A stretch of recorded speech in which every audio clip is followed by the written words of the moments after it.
Chapter 33. Mr. Weller the Elder delivers some critical sentiments respecting literary composition, and assisted by his son Samuel pays a small installment of retaliation to the account of the Reverend Gentleman with the Red Nose.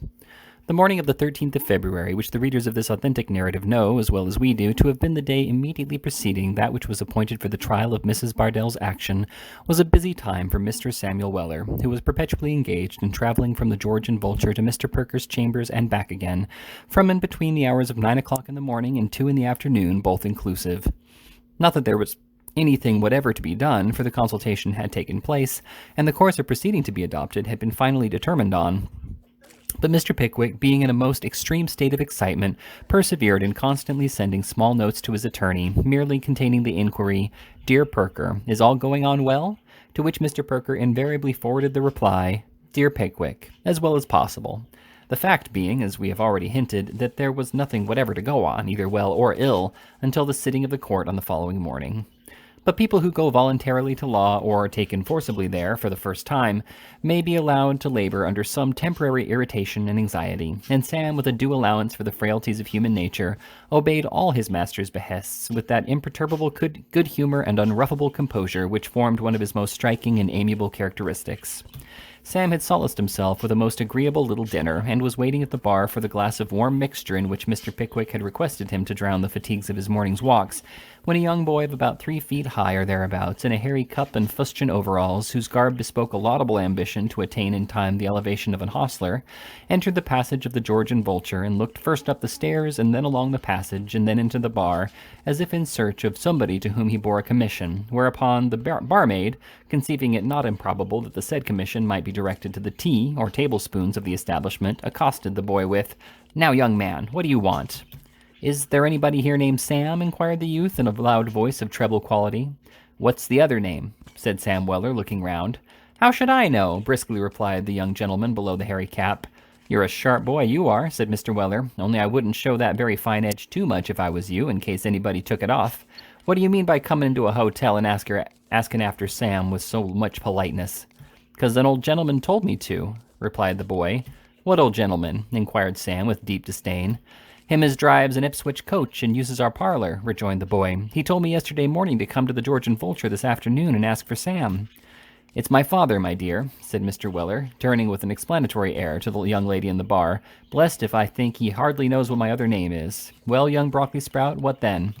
"Why then," said the boy, "you was to come to him at 6 o'clock to our house, 'cause he wants to see you. Blue Boar, Leadenhall Market. Shall I say you're comin'?"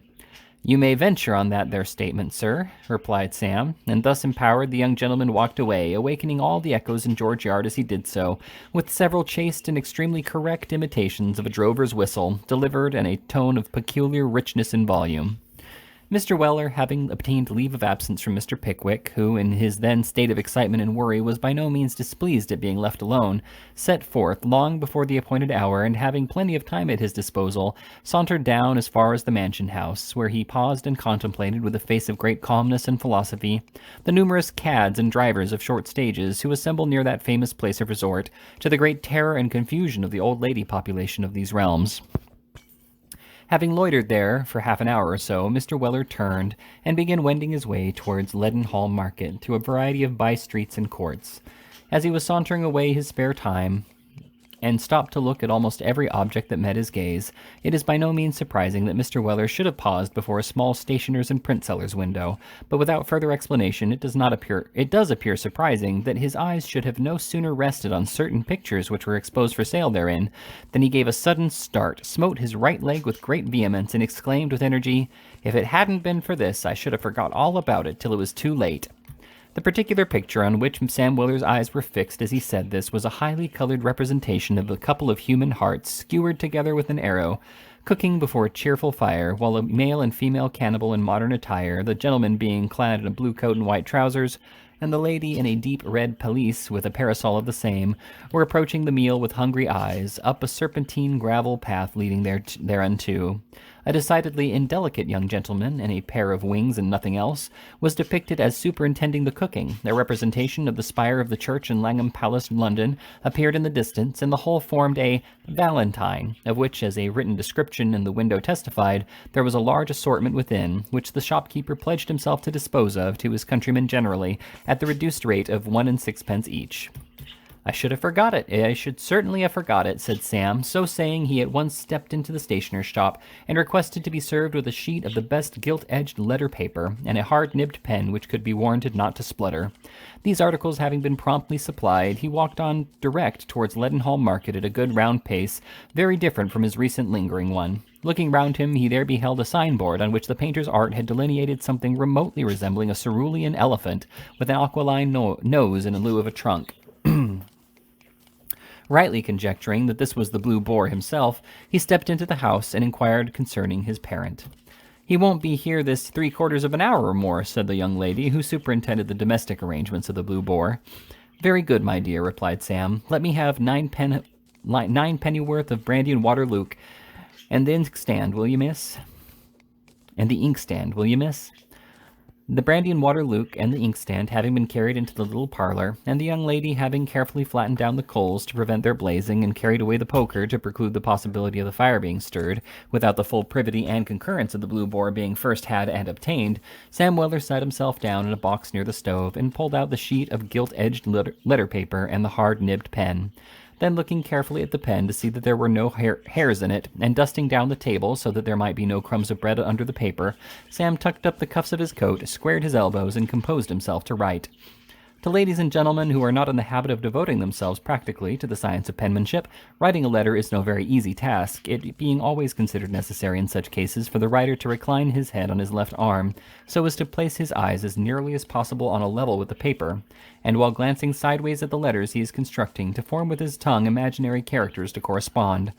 These motions, although unquestionably of the greatest assistance to original composition, retard in some degree the progress of the writer, and Sam had unconsciously been a full hour and a half writing words in small text, smearing out wrong letters with his little finger, and putting in new ones which required going over very often to render them visible through the old blots, when he was roused by the opening of the door and the entrance of his parent. "Well, Sammy," said the father. "Well, my Prussian blue," responded the son, laying down his pen. "What's the last bulletin about mother-in-law?" "Mrs. Weller passed a very good night, but is uncommon perverse and unpleasant this morning. Signed upon oath, Tony Weller, Esquire. That's the last one as was issued, Sammy," replied Mr. Weller, untying his shawl. "No better yet?" inquired Sam. "All the symptoms aggravated," replied Mr. Weller, shaking his head. "But what's that you're a-doing of? Pursuit of knowledge under difficulty, Sammy?" "I've done now," said Sam, with slight embarrassment. "I've been a-writing." "So I see," replied Mr. Weller. "Not to any young woman, I hope, Sammy?" "Well, it's no use saying it ain't," replied Sam. "It's a valentine." "A what?" exclaimed Mr. Weller, apparently horror-stricken by the word. "A valentine," replied Sam. "Samuel, Samuel," said Mr. Weller in reproachful accents. "I don't think you'd have done it, after the warning you've had of your father's vicious propensities, after all I've said to you upon this very subject, after actually seeing and being in the company of your own mother-in-law, which I should have thought was a moral lesson as no man could have never forgotten to his dying day. I didn't think you'd have done it, Sammy. I didn't think you'd have done it."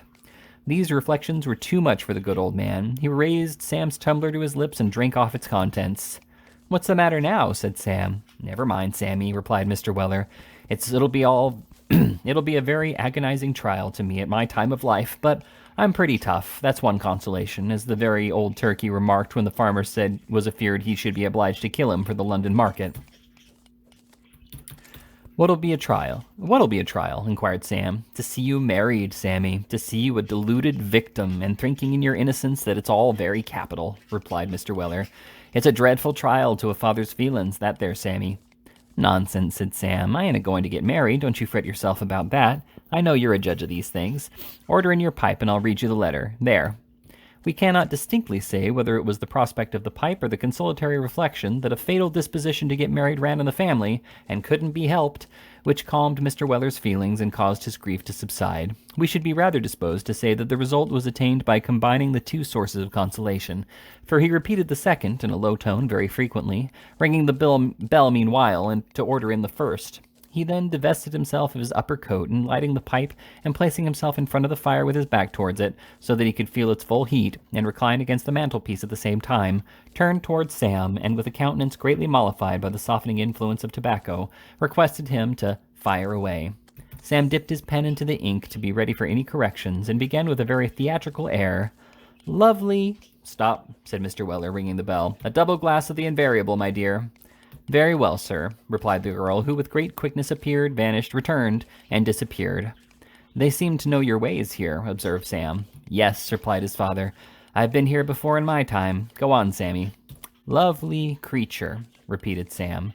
"'Tain't in poetry, is it?" interposed his father. "No, no," replied Sam. "Very glad to hear it," said Mr. Weller. "Poetry's unnatural. No man ever talked poetry except a beetle on Boxing Day, or Warren's Blacking, or Rowland's Oil, or one of them old low fellows. Never you let yourself down to talk poetry, my boy. Begin again, Sammy." Mr. Weller resumed his pipe with critical solemnity, and Sam once more commenced and read as follows. "Lovely creature, I feel myself a damned—" "That ain't proper," said Mr. Weller, taking his pipe from his mouth. "No, it ain't damned," observed Sam, holding the letter up to the light. "It's shamed. There's a blot there. I feel myself ashamed." "Very good," said Mr. Weller. "Go on." "Feel myself ashamed and completely forget what this here word is," said Sam, scratching his head with the pen in vain attempts to remember. "Why don't you look at it, then?" inquired Mr. Weller. "So I am a-looking at it," replied Sam, "but there's another blot. Here's a C and an I and a D. Circumvented, perhaps?" suggested Mr. Weller. "No, it ain't that," said Sam. "Circumscribed? That's it." "That ain't as good a word as circumvented, Sammy," said Mr. Weller gravely. "Think not?" said Sam. "Nothing like it," replied his father. "But don't you think it means more?" inquired Sam. "Well, perhaps it's a more tenderer word," said Mr. Weller after a few moments' reflection. "Go on, Sammy." "Feel myself ashamed and completely circumscribed in addressing of you, for you are a nice gal and nothing but it." "That's a very pretty sentiment," said the elder Mr. Weller, removing his pipe to make way for the remark. "Yes, I think it is rather good," observed Sam, highly flattered. "What I like in that 'ere style of writing," said the elder Mr. Weller, "is that there ain't no callin' names in it, no Venuses nor nothing of that kind. What's the good of calling a young woman a Venus or an angel, Sammy?" "Ah, what indeed?" replied Sam. "You might just as well call her a griffin, or a unicorn, or a king's arms at once, which is very well known to be a collection of fabulous animals," added Mr. Weller. "Just as well," replied Sam. "Drive on, Sammy," said Mr. Weller. Sam complied with the request and proceeded as follows, his father continuing to smoke with a mixed expression of wisdom and complacency, which was particularly edifying. "Afore I see you, I thought all women was alike." "So they are," observed the elder Mr. Weller parenthetically. "But now," continued Sam, "now I find what a regular soft-headed, incredulous turnip I must have been, for there ain't nobody like you, though I like you better than nothing at all." "I thought it best to make that rather strong," said Sam, looking up. Mr. Weller nodded approvingly, and Sam resumed. "So I take the privilege of the day, Mary, my dear, as the gentleman in difficulties did when he talked out of a Sunday, to tell you that the first and only time I see you, your likeness was took on my heart in a much quicker time and brighter colors than ever a likeness was took by the Profile machine, which perhaps you've heard on, Mary, my dear, although it does finish a portrait and put the frame and glass on complete, with a hook at the end to hang it up by, and all in 2 minutes and a quarter. "I'm afraid that verges on the poetical, Sammy," said Mr. Weller dubiously. "No, it don't," replied Sam, reading on very quickly to avoid contesting the point. "Accept of me, Mary, my dear, as your Valentine, and think over what I've said. My dear Mary, I will now conclude." "That's all," said Sam. "That's rather a sudden pull-up, ain't it, Sammy?" inquired Mr. Weller. "Not a bit on it," said Sam. "She'll wish there was more, and that's the great art of letter-writing." "Well," said Mr. Weller, "there's something in that, and I wish your mother-in-law'd only conduct her conversation on the same genteel principle. Ain't you going to sign it?" "That's the difficulty," said Sam. "I don't know what to sign it." "Sign it Weller," said the oldest surviving proprietor of that name. "Won't do," said Sam. "Never sign a Valentine with your own name." "Sign it Pickwick, then," said Mr. Weller. "It's a very good name and an easy one to spell." "The very thing," said Sam. "I could end with a verse. What do you think?" "I don't like it, Sam," rejoined Mr. Weller. "I never knowed a respectable coachman as wrote poetry except one, as made an affecting copy of verses the night before he was hung for a highway robbery, and he was only a Cambervell man, so that even that's no rule."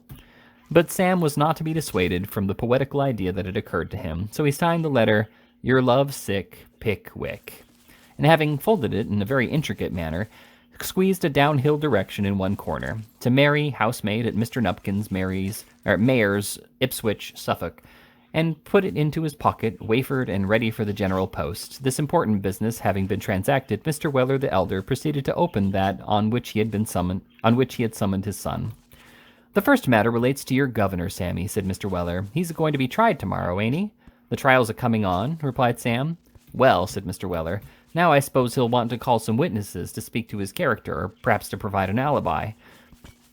I've been turning the business over in my mind, and he may make himself easy, Sammy. I've got some friends as'll do either for him, but my advice would be this here, never mind the character, and stick to the alibi. Nothing like an alibi, Sammy, nothing.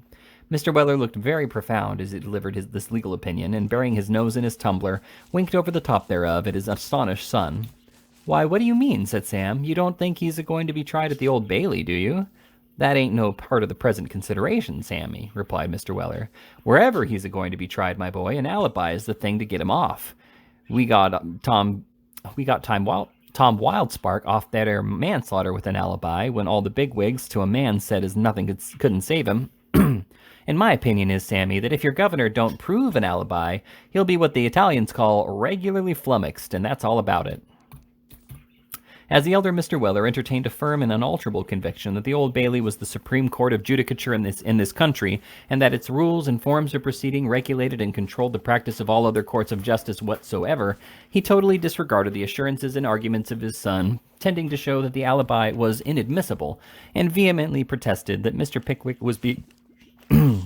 was being victimized. Finding that it was of no use to discuss the matter further, Sam changed the subject and inquired what the second topic was, on which his revered parent wished to consult him. That's a point of domestic policy, Sammy, said Mr. Weller. This here's Dickens. Red-nosed man, inquired Sam. The very same, replied Mr. Weller. This here red-nosed man, Sammy, visits your mother-in-law with a kindness and constancy I never see equaled. He's such a friend of the family, Sammy, that when he's away from us, he can't be comfortable unless he has something to remember us by. And I'd give him something as had turpentine and beeswax as memory for the next 10 years or so if I was you, interposed Sam. Stop a minute, said Mr. Weller. I was a-going to say he always brings now a flat bottle as holds about 1.5 pints and fills it with the pineapple rum before he goes away. And empties it before he comes back, I suppose, said Sam. Clean, replied Mr. Weller. Never leaves nothing in it but the cork and the smell. Trust him for that, Sammy. Now these here fellows, my boy, are going tonight to get up the monthly meeting of the Brick Lane branch of the United Grand Junction Ebenezer Temperance Association. Your mother-in-law was going, Sammy, but she's got the rheumatics and can't, and I, Sammy, I've got the 2 tickets as was sent her. Mr. Weller communicated the secret with great glee, and winked so indefatigably after doing so that Sam began to think he must have got the tic douloureux in his right eyelid. Well, said that young gentleman. Well, continued his progenitor, looking round him very cautiously, you and I'll go, punctual to the time. The deputy shepherd won't, Sammy, the deputy shepherd won't. Here Mr. Weller was seized with a paroxysm of chuckles, which gradually terminated in as near an approach to a choke as an elderly gentleman can, with safety, sustain. Well, I never see such an old ghost in all my born days, exclaimed Sam, rubbing the old gentleman's back, hard enough to set him on fire with the friction. What are you laughing at, corpulence? Hush, Sammy, said Mr. Weller, looking round him with increased caution and speaking in a whisper. 2 friends of mine as works the Oxford Road and is all up to all kinds of games, has got the deputy shepherd safe in tow, Sammy. And when he does come to the Ebenezer Junction, which he's sure to do, for they'll seat him to the door and shove him in if necessary, he'll be as far gone in rum and water as ever we was at the Marquis of Granby, Dorkin, and that's not saying a little neither. And with this Mr. Weller once more laughed immoderately, and it once more relapsed into a state of partial suffocation in consequence. Nothing could have been more in accordance with Sam Weller's feelings than the projected exposure of the real propensities and qualities of the red-nosed man, and it being very near the appointed hour of meeting, the father and son took their way at once to Brick Lane, Sam not forgetting to drop his letter into a general post office as they walked along. The monthly meetings of the Brick Lane branch of the United Grand Junction Ebenezer Temperance Association were held in a large room, pleasantly and airily situated at the top of a safe and commodious ladder. The president was the straight-walking Mr. Anthony Hum, a converted fireman, now a schoolmaster and occasionally an itinerant preacher, and the secretary was Mr. Jonas Mudge, Chandler's shopkeeper, an enthusiastic and disinterested vessel who sold tea to the members. Previous to the commencement of business, the ladies sat upon forms and drank tea, till such time as they considered it expedient to leave off, and a large wooden money-box was conspicuously placed upon the green beige cloth of the business table, behind which the secretary stood, and acknowledged with a gracious smile every addition to the rich vein of copper which lay concealed within. On this particular occasion, the women drank tea to a most alarming extent, greatly to the horror of Mr. Weller Sr., who, utterly regardless of all Sam's admonitory nudgings, stared about him in every direction with the most undisguised astonishment. "Sammy," whispered Mr. Weller, "if some of these here people don't want tapping tomorrow morning, I ain't your father, and that's what it is. Why, this here old lady next to me is drowning herself in tea." "Be quiet, can't you?" murmured Sam. "Sam," whispered Mr. Weller a moment afterwards in a tone of deep agitation, "mark my words, my boy, if that there secretary fellow keeps on for only 5 minutes more, he'll blow himself up with toast and water." "Well, let him if he likes," replied Sam. "It ain't no business of yours." "If this here lasts much longer, Sammy," said Mr. Weller in the same low voice, "I shall feel it my duty as a human being to rise and address the cheer. There's a young woman on the next form but 2 as has drunk 9 breakfast cups and a half, and she's swelling visibly before my very eyes." There is little doubt that Mr. Weller would have carried his benevolent intention into immediate execution if a great noise, occasioned by putting up the cups and saucers, had not very fortunately announced that the tea-drinking was over. The crockery having been removed, the table with the green baize cover was carried out into the center of the room, and the business of the evening was commenced by a little emphatic man, with a bald head and drab shorts, who suddenly rushed up the ladder at the imminent peril of snapping the 2 little legs encased in the drab shorts, and said, "Ladies and gentlemen, I move our excellent brother Mr. Anthony Hum into the chair." The ladies waved a choice selection of pocket handkerchiefs at this proposition, and the impetuous little man literally moved Mr. Hum into the chair by taking him by the shoulders and thrusting him into a mahogany frame which had once represented that article of furniture. The wavings of handkerchiefs was renewed, and Mr. Hum, who was a sleek, white-faced man in a perpetual perspiration, bowed meekly to the great admiration of the females and formally took his seat. Silence was then proclaimed by the little man in the drab shorts, and Mr. Hum rose and said that with the permission of his Brick Lane Branch brothers and sisters, then and there present, the secretary would read the report of the Brick Lane Branch Committee, a proposition which was again received with a demonstration of pocket handkerchiefs. The secretary having sneezed in a very impressive manner, and the cough which always ceases in assembly when anything particular is going to be done, having been duly performed, the following document was read. Report of the Committee of the Brick Lane Branch of the United Grand Junction Ebenezer Temperance Association. Your committee have pursued their grateful labors during the past month, and have the unspeakable pleasure of reporting the following additional cases of converts to temperance. H. Walker, tailor, wife, and 2 children, when in better circumstances, owns to having been in the constant habit of drinking ale and beer, says he is not certain whether he did not twice a week for 20 years taste dog's nose, which your committee find upon inquiry to be compounded of warm porter, moist sugar, gin, and nutmeg. A groan, and so it is, from an elderly female. Is now out of work and penniless, thinks it must be the porter. Cheers! Or the loss of the use of his right hand, and is not certain which, but thinks it very likely that if he had drunk nothing but water all his life, his fellow workmen would never have stuck a rusty needle in him, and thereby occasioned his accident. Tremendous cheering. Has nothing but cold water to drink, and never feels thirsty. Great applause. Betsy Martin, widow, 1 child and 1 eye, goes out chairing and washing by the day, never had more than 1 eye, but knows her mother drank bottled stout and wouldn't wonder if that caused it. Immense cheering. Thinks it not impossible that if she had always abstained from spirits, she might have had 2 eyes by this time. A tremendous applause. Used at every place she went to have 18 pence a day, a pint of porter, and a glass of spirits, but since she became a member of the Brick Lane Branch, has always demanded 3 and 6 pence. The announcement of this most interesting fact was received with deafening enthusiasm. Henry Beller was for many years toastmaster at various corporation dinners, during which time he drank a great deal of foreign wine, may sometimes have carried a bottle or 2 home with him, is not quite certain of that, but is sure if he did that he drank the contents, feels very low and melancholy, is very feverish, and has a constant thirst upon him, thinks it must be the wine he used to drink. Cheers. Is out of employment now, and never touches a drop of foreign wine by any chance. Tremendous plaudits. Thomas Burton is a purveyor of cat's meat to the Lord Mayor and sheriffs, and several members of the Common Council. The announcement of this gentleman's name was received with breathless interest. Has a wooden leg. Finds a wooden leg expensive. Going over the stones, used to wear second-hand wooden legs, and drink a glass of hot gin and water regularly every night, sometimes two. Deep sighs. Found the second-hand wooden legs split and rot very quickly. Is firmly persuaded that their constitution was undermined by the gin and water. Prolonged cheering. Buys new wooden legs now and drinks nothing but water and weak tea. The new legs last twice as long as the others used to do, and he attributes this solely to his temperate habits. Triumphant cheers. Anthony Hum now moved that the assembly do regale itself with a song. With a view to their rational and moral enjoyment, Brother Mordlin had adapted the beautiful words of Who Hasn't Heard of a Jolly Young Waterman to the tune of the Old Hundredth, which he would request them to join him in singing. Great applause.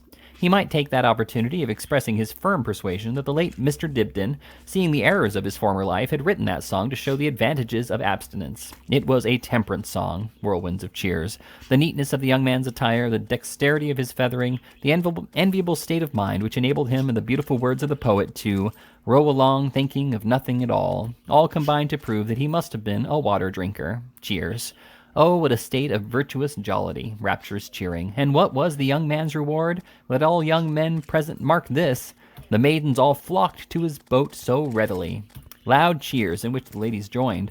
What a bright example. The sisterhood, the maidens, flocking round the young waterman and urging him along the stream of duty and of temperance. But was it the maidens of humble life only who soothed, consoled, and supported him? No. He was always first oars with the fine city ladies. Immense cheering. The soft sex to a man, he begged pardon, to a female, rallied round the young waterman, and turned with disgust from the drinker of spirits. Cheers. The Brick Lane Branch brothers were watermen. Cheers and laughter. That room was their boat, and that audience were their maidens.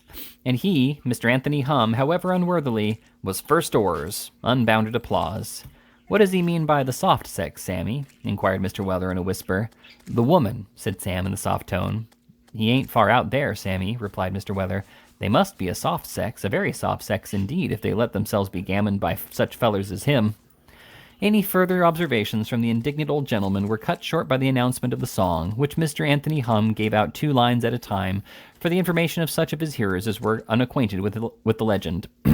While it was being sung, the little man with the drab shorts disappeared. He returned immediately on its conclusion, and whispered Mr. Anthony Hum with a face of the deepest importance. My friends, said Mr. Hum, holding up his hand in a deprecatory manner, to bespeak the silence of such of the old stout ladies as were yet a line or two behind. My friends, a delegate from the Dorking branch of our society, Brother Stiggins, attends below. Out came the pocket handkerchiefs again, in a greater force than ever, for Mr. Stiggins was excessively popular among the female constituency of Brick Lane. He may approach, I think, said Mr. Hum, looking round him with a fat smile. Brother Tadger, let him come forth and greet us. The little man in the drab shorts, who answered to the name of Brother Tadger, bustled down the ladder with great speed, and was immediately afterwards heard tumbling up with the Reverend Mr. Stiggins. He's a-comin', Sammy, whispered Mr. Weller, purple in the countenance with suppressed laughter. Don't say nothing to me, replied Sam, for I can't bear it. He's close to the door. I hear him a-knocking his head against the lath and plaster now. As Sam Weller spoke, the little door flew open, and Brother Tadger appeared, closely followed by the Reverend Mr. Stiggins, who no sooner entered than there was a great clapping of hands and stamping of feet, and flourishing of handkerchiefs, to all of which manifestations of delight Brother Stiggins returned no other acknowledgment than staring with a wild eye and a fixed smile at the extreme top of the wick of the candle on the table, swaying his body to and fro meanwhile in a very unsteady and uncertain manner. Are you unwell, Brother Stiggins? Whispered Mr. Anthony Hum. I am all right, sir, replied Mr. Stiggins, in a tone in which ferocity was blended with an extreme thickness of utterance. I am all right, sir. Oh, very well, rejoined Mr. Anthony Hum, retreating a few paces. I believe no man here has ventured to say that I am not all right, sir, said Mr. Stiggins. Oh, certainly not, said Mr. Hum. I should advise him not to, sir. I should advise him not, said Mr. Stiggins. By this time the audience was perfectly silent, and waited with some anxiety for the resumption of business. Will you address the meeting, brother? Said Mr. Hum, with a smile of invitation. No, sir, rejoined Mr. Stiggins. No, sir. I will not, sir. The meeting looked at each other with raised eyelids, and a murmur of astonishment ran through the room. It's my opinion, sir, said Mr. Stiggins, unbuttoning his coat and speaking very loudly, "It's my opinion, sir, that this meeting is drunk, sir. Brother Tadger, sir," said Mr. Stiggins, suddenly increasing in ferocity, and turning sharp round on the little man in the drab shorts. "You are drunk, sir." With this, Mr. Stiggins, entertaining a praiseworthy desire to promote the sobriety of the meeting, and to exclude therefrom all improper characters, hit Brother Tadger on the summit of the nose with such unerring aim that the drab shorts disappeared like a flash of lightning. Brother Tadger had been knocked head first down the ladder. Upon this, the women set up a loud and dismal screaming, and rushing in small parties before their favorite brothers, flung their arms around them to preserve them from danger, an instance of affection which had nearly proved fatal to Hum, who, being extremely popular, was all but suffocated by the crowd of female devotees that hung about his neck and heaped caresses upon him. The greater part of the lights were quickly put out, and nothing but noise and confusion resounded on all sides.